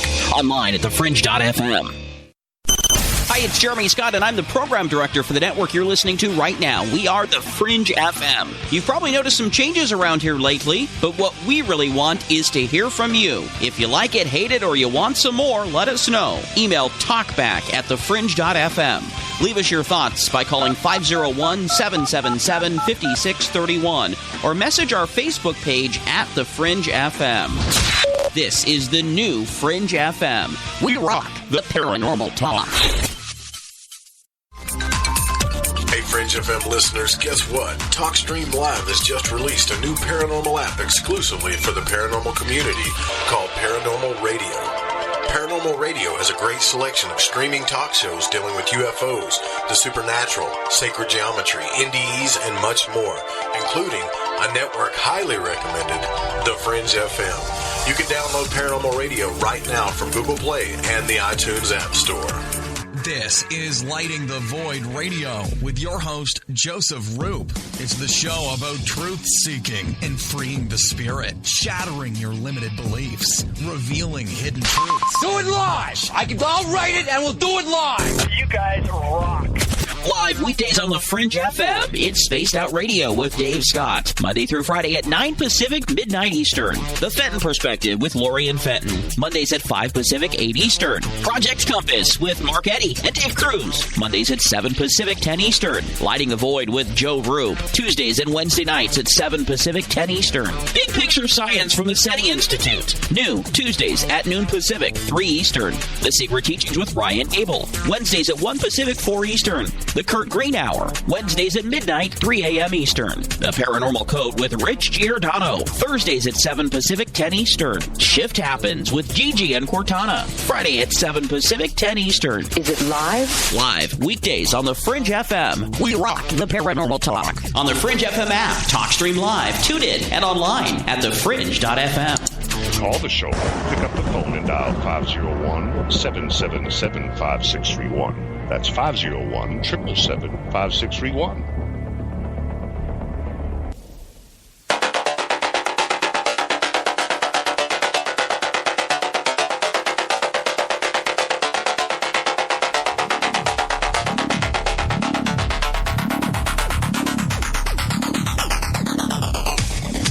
Welcome back to Lighting the Void. I'm your host, Joe Roop. We're in our final segment of the show. I'm here with host of Beyond the Strange, Dave Cruz, and host of Shift Happens, Gigi. This is the last and final show of the year of 2017 for Lighting the Void. We just interviewed John Lear. I want to thank John Lear for coming on. I also want to thank L.M. Labatt for coming on the previous night. If you guys missed that show, you need to check it out. We were talking about night terrors and sleep paralysis, she's been dealing with that for quite some time. That was a pretty good show. Also, Saturday, we're going to be talking about a case for astrology. We might even do some chart readings and stuff on Spaced Out Saturday. I'll be hosting that with Jeff Harmon. And, hey, Dave, you've listened to Jeff Harmon's shows a couple times. That guy knows his stuff, don't he? Amazing astrology. Man, I think it's... I can't wait to hear it again. Dude, here's the thing. I got to stop saying dude on the radio. Is it bad to say dude and right on and all that stuff like I always say? It's not really good radio talk, is it? Well, dude. Yeah, whatever, man. Right on. Well, what I'm saying is there's a lot of people that say there's astrologers, and then there's real astrologers that have, had it handed down from generation to generation that go back to the real science of it. And this guy, man, he does some really good predictions. I've had him on Lighting the Void a couple times, and now he's going to be on Spaced Out Saturday. And so I want you guys, if you want a reading from him, I suggest you call in to the show Saturday. And it's the same call-in number. The phone lines are always open here. It's 501-777-5631. I am curious about what you guys think about what we discussed with John Lear. But I will say another thing that has been blowing up on Facebook that is boggling my mind, and Dave kind of turned me on to this as well as Laird Scranton, is the trumpet blasts. What do you guys think about that? I'm still looking into it. I mean, it's something that I was really into for a while, and then all of a sudden it died, it stopped, and our own Rich Giordano for the Paranormal Code, he even chimed in on Facebook, and he mentioned how towards the end of 2012, where everyone was thinking it's the world and stuff like that, it's kind of where that was all the hype. Talking about revelations, how they were going to hear the trumpets and all that, but then it just kind of died off after that. But yeah, Laird chimed in and he shared a video, and I'll tell you what, that was a really creepy sound. And then another person who's also a researcher by the name of Dave Ross that I know that on Facebook as well sent me a video of his own experience, and I heard it sounded eerily similar to what we've been hearing in these videos. I mean, I really don't know what to think. I want to play. Yeah. Have you heard this, Gigi? I want to play a little clip of what Laird Scranton put on Dave's wall here. I'm not saying Laird believes in this, but he did put it on. It's really creepy. Even if somebody's doing this or faking it, it sounds really creepy. Let's see if I can get it to play here.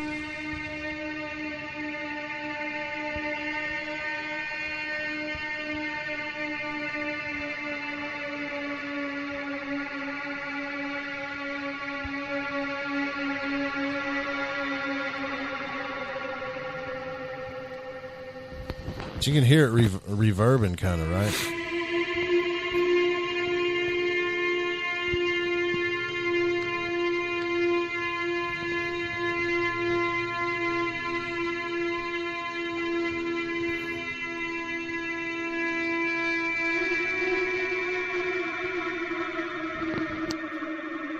You know what that kind of sounds like to me? It sounds like those tornado sirens, kind of. They're just not blasting right or something. I don't know. But it's definitely not the trumpets of Revelation, or more than just one state would have heard it, I believe. Go ahead, Gigi. Well, I feel like I heard, I can't remember who it is, but I heard a pretty good theory about what could be going on in some of these cases, and a lot of circumstantial evidence around where some of these cases had happened. But essentially, the idea is that they might be experimenting with some sort of acoustic technology that they're trying to use with electromagnetic technology. Like some of these cases seem to be happening near electromagnetic ley line intersections.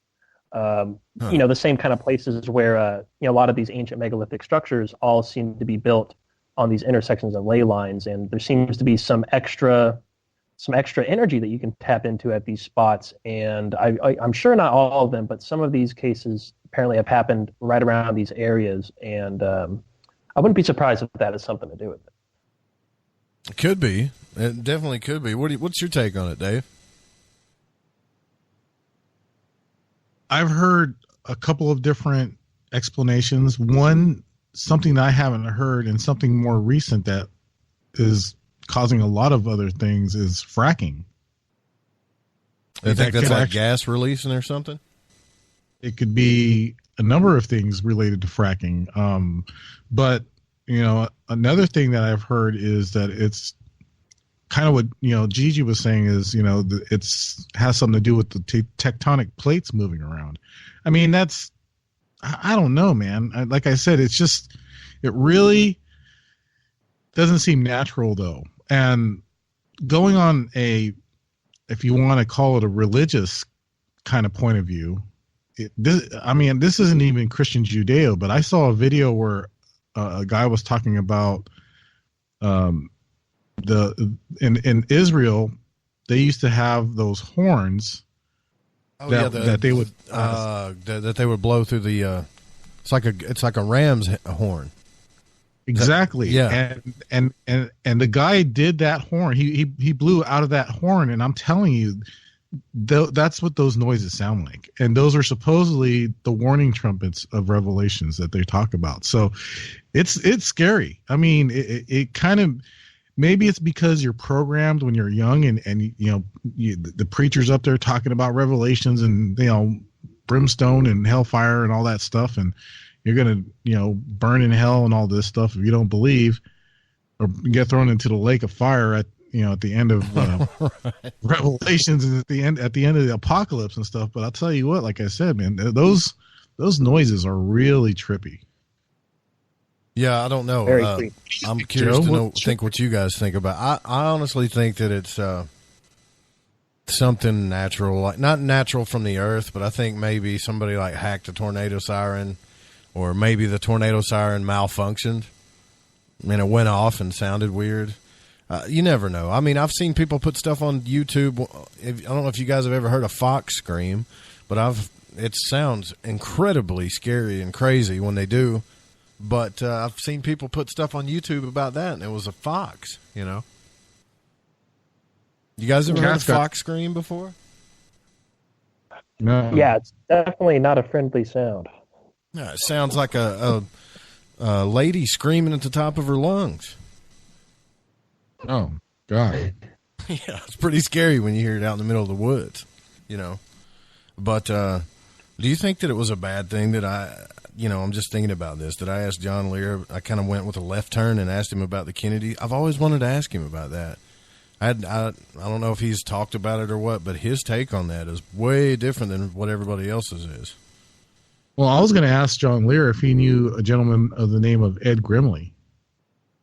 Why is that? Because who's Ed Grimley? And it's not the same guy that's Ed Grimsley from I think it's a SNL skit that Martin Short does. This guy's name is Ed Grimley, and I mean, he was an insider from UFOs to the Kennedy assassination as well, and Robert Morningstar talks about him as well. I mean, I don't have all my notes in front of me, so I can't really go on. But yeah, he's definitely an insider about the JFK incident, assassination, and that was a good question though. That was a good question to ask John. I want to ask both of you guys, since I have you here. Would you? I'm thinking about doing an event, yes, like a conference or an event with speakers and even live music and stuff for the Fringe FM. If I could get it at the Board Camp Crystal Mine, would you guys make the trip? Definitely. Absolutely. That was a quick yes. Okay, cool. Yeah, I'm thinking about doing that for real. I think we should do something for the network. I don't know, and maybe in the spring or the summer, and I'd like you guys to come down to the Crystal Mine and check it out, because it's some really trippy stuff that's going on out there, man. I wish Rusty was here, but he's not. Is that where that guy was in the mine shaft by any chance? No. That was a totally different thing where you heard the scary, spiritual, crazy, demonic sounds in the mine. Oh, dude. Yeah. I kept hearing that over and over. I kept playing it back over and over. I swear it's like someone whispering. It's almost like someone's chanting, like they're trying to perform a ritual. Yeah, exactly. Yeah, that was sketchy. Sure. You can tell it's legit too. Number one, I asked the guy to come on the show. He's not a paranormal guy. He was just reviewing flashlights is all he was doing. And he doesn't really want to come on the show and, anything like that, or be correlated with a paranormal or anything. But if you watch the video, you can tell it's legit, because you hear the noise and he's like, "What's that?" And as he moves closer to it, it gets really loud, almost like there's some kind of barrier. If he crosses it, you feel like something bad's going to happen. And that's what I felt when I saw it. And he turned around and booked it. I've never seen anything more real than that, other than the levitating crystal on YouTube from the Board Camp Crystal Mine. So interesting stuff. I can't believe I just stumbled across it. And still, people right now don't even know what I'm talking about. Look, if you guys go on YouTube, just search. You don't have to be specific. Just search "scary or crazy sound in a mine," and it'll be like one of the first ones. I want to figure this. I want to figure it out. I want to know what that was so bad for some reason. Yeah, and really the best way to listen to it is probably to go back to the episode you did, because you enhanced the audio on it, and so you can actually hear it a little better. Yeah.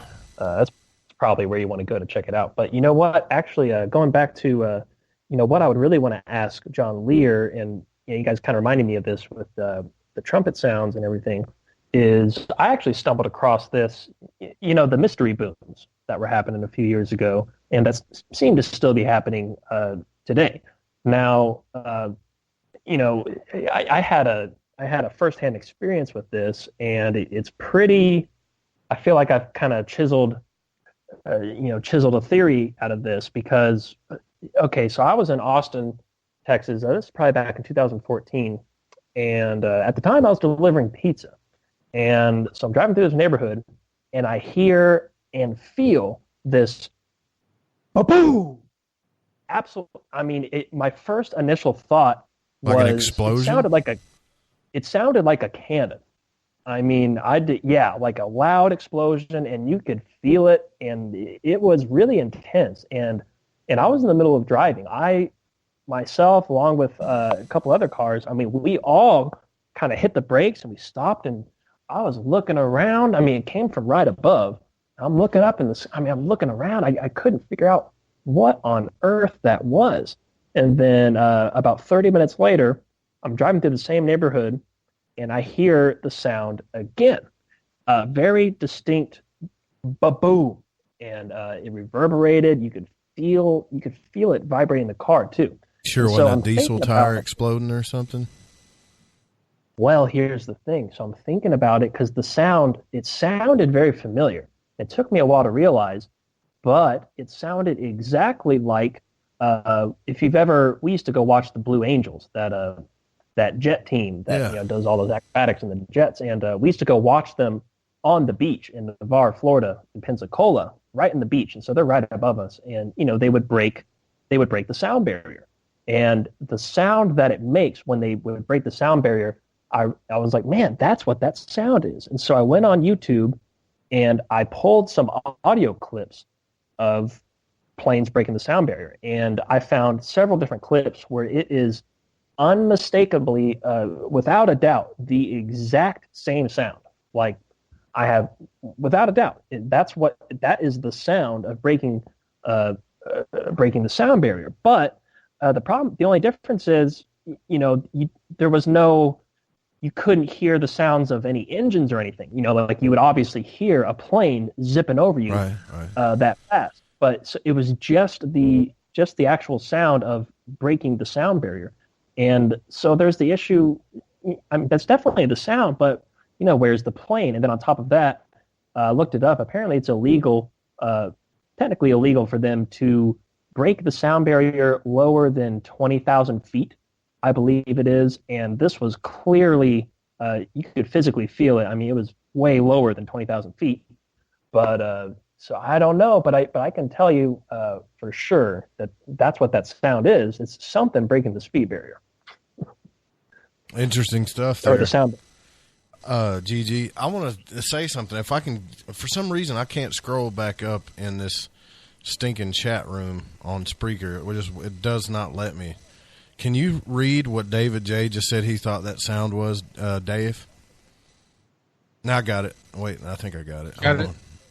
No, you go ahead. I can't. It's just Spreaker's got to fix that. All right, coming from David J. in the Spreaker chat, David says, I listened to that mine video again with my roommate. He heard something else, and we figured they were saying, I can see you, but you can't see me. I am in the shadows. Get out, faster, faster. Oh, my gosh. Oh. Well, I would say in the year of 2017, that was, besides the levitating crystal, that was one of the things that got me. I'm probably going to play this thing till the cows come home for you guys, but anytime I stumble across real paranormal activity, I get super excited. But I don't know, is it bad to chase stuff like this? Sometimes I wonder. It makes me want to go look in a mine. None of you guys have ever been in a mine, have you? I've been in caves, like splunking, that kind of thing. But I mean, I wasn't splunking. I was spelunking. Like, all right, I was on a tour. But it was cool. See if you can hear it. All of this rock, you can see right here where some of these boards are bending. Do you hear that?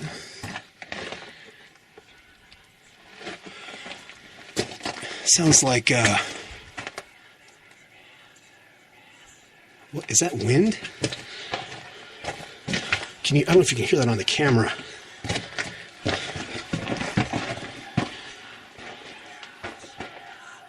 I hear turn around. Do you hear that? It stopped.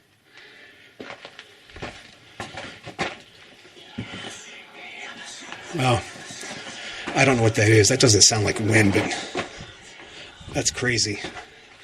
Don't know if that's a bird. Now listen, I did hear, as part of David's thing saying turn around, get out. But I heard the see me. I heard that. Yeah, I heard that too. Can you play that one more time? Yeah, I'll have to. It does sound like he's saying turn around though a little. It just collapsed. Every time I play that video, dude, something crazy happens. That's weird because Gigi and I were talking. We're like, we're not hearing anything, Joe. We're not hearing anything, Joe. Well, I know that every time that video does that, dude. Every time I can say this. Every time I've played that video, something's happened on my internet. You can go back and listen to the old episodes. And every time I've played that video, something's happened. The feed will get interrupted. I'll lose a guest. You'll hear a weird sound or something. pretty crazy stuff. Do they show him in the mine? Well, he's doing it from like first person point of view. I think he's got like a GoPro or something like that, you know. And what I'm really hoping is I just didn't lose that entire interview with John Lear. You know what I'm saying? That would really suck. I don't think so. I think you got it. Well, I don't see it on my Spreaker thing is what I'm worried about. But I did, I think I recorded it anyway, so. But yeah, man, that happens. I got to stop playing that video. There's some kind of curse attached with it or something. Number 3, third time I've done that, and it screws with me. I'm not playing that. I'm making it. Here's my small New Year's resolution. I'm not playing the creepy sounding mind video anymore in 2018. You guys can go check it out. I'm done with it. Dude, we're still live? Yeah, we're live. I went part 2. We got to go all the way to the end of the hour. Oh my God! I didn't know we were live. Would you? Hey, everybody! You didn't think I would pull the feedback up? No, I thought we were just talking. No, dude. No, we're still live. But incredible. Every time I do that, it does that. I'm done with the creepy mind. But interesting that David says that. Like I said, I do hear something about get out and turn around. I'm almost afraid to talk about it again, but yeah, I do hear that. Well, I heard the see me part very clear. Well, yeah, I definitely heard that too. I heard the see me. Yeah. We only got a few minutes left here. Anything you guys want to say about the year of 2017? Dave, I'll let you start first. Anything you got planned for Beyond the Strange? Beyond the Strange, we're going to interview more people from different parts of the world. As a matter of fact, this Saturday we have some people called the Shadow Chasers from the UK. It's going to be an early episode. It's going to be an early show, and kind of rare for a Saturday. So if you guys can make it, it's 11 a.m. Pacific, and it should be on the Fringe. And then Sunday, we're going to be going into the astral realm. I've talked to Joe about this. I'm hoping Joe's going to join me as well. We're going to speak to someone who has some more information about that. And so it's going to be pretty awesome. And to answer Gigi's question off the air, I don't even know if we're on the air or not. Yeah, we're on the air. I think, earlier. I think we're going to see a lot more of Project Bluebeam quite possibly happen. And what I mean by that is a fake UFO invasion. Oh, I really believe that. I really believe that, and I really believe what Werner von Braun talked about is probably in the works right now. So, GG, real quick before they cut us off on the Fringe FM, you got some good stuff planned for Shift? Yeah, Dave, I agree with you. I mean, if they were to set that up, this is how they would do it. But as far as our show, I just want to say it's been an amazing year. Thanks everybody that supported the network, as well as our show and all the other shows in the network. It's been an amazing year, and I can only imagine what this next year will bring. So thanks, everybody. And thank you all for supporting Lighting the Void as well. Catalina, thank you for the organic chocolate. I love it. I've done 8 half of it. We got to get out of here, guys. Don't forget, I'll be there Saturday with Jeff Harmon talking about astrology. The show is produced by the Fringe FM and cannot be rebroadcasted or syndicated without written permission. Music was by Spaceboy, Chronox, and Kevin McLeod. You can go to spaceboymusic.com. We'll see you guys Saturday. Stick around for Spaced Out Radio.